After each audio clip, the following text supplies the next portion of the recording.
خانم‌های محترم و آقایون عزیزی که دوست دارین در حداقل زمان یه چربی سوزی فوق‌العاده رو داشته باشین و یه بدن خوش‌فرم، این تمرین استقامتی امروز خیلی بهتون کمک میکنه.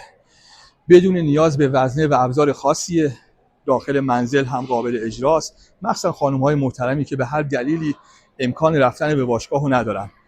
اما اگه بتونین در هفته 3 روز تمرین با وزنه داشته باشین و به صورت یک روز در میون این تمرین مقاومتی پرشدت و متناوب رو انجام بدین، 100% نتیجه بهتری میگیرین.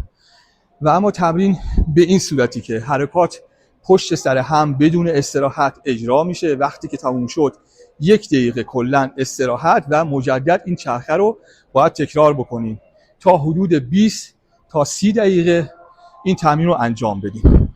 حرکت اول کلا نیازی به وزنه نداره. 20 تا حرکت اسکوات رو انجام میدین، 20 تا تکرار اینو انجام میدین، 10 تا تکرار شنا انجام میدین، شنای کامل.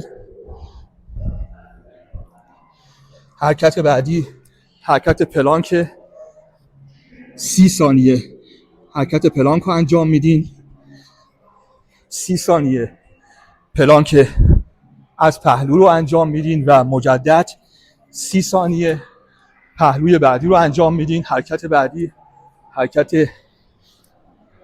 وی آپ رو 30 ثانیه انجام میدین. ببینین دست و پاها کشیده، همزمان دست و پا میاد بالا. 30 ثانیه این رو انجام میدین.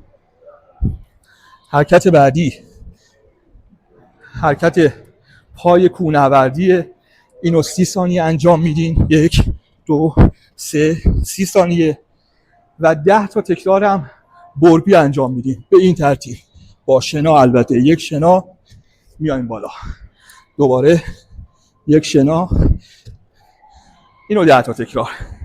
این چرخه رو انجام میدین، 1 دقیقه استراحت و تا 30 دقیقه. اگه این تمرین رو انجام دادی و احساس کردی که برات مفید بود، ممنون میشم بقیه پستام هم ببینی. اگه دوست داشتی پیجمو دنبال کن و این ویدیو هم بفرست برای هر کسی که میدونی کمکش میکنه. مرسی از اینکه همراه منی.